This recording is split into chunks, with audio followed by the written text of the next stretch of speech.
China dilaporkan semakin memperkuat dukungannya terhadap proksi Iran di Timur Tengah dengan mengirimkan senjata rudal.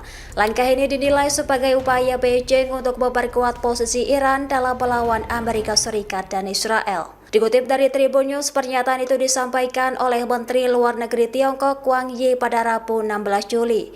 Ia menyatakan Tiongkok siap memainkan peran konstruktif untuk menyelesaikan isu nuklir Iran dan menjaga stabilitas Timur Tengah.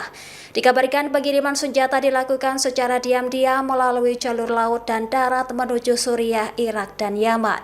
Sementara itu, proksi Iran akan menerima pasukan senjata untuk memperkuat perlawanan terhadap serangan musuh. Dilaporkan berbagai jenis rudal balistik jarak menengah dan sistem pertahanan udara modern turut dikirimkan menuju Teheran.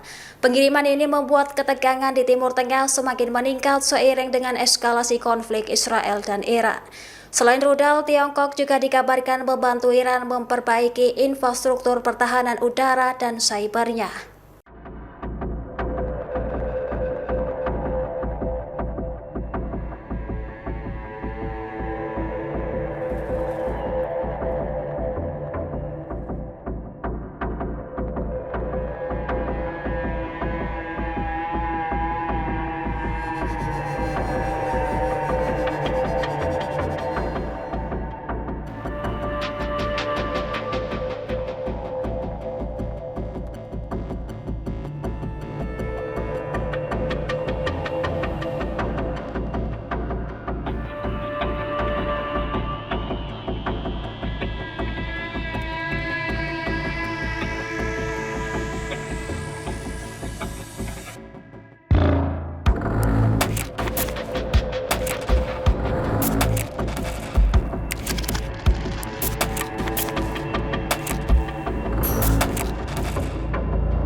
Download Tribun X sekarang, menghadirkan lokal menjadi Indonesia.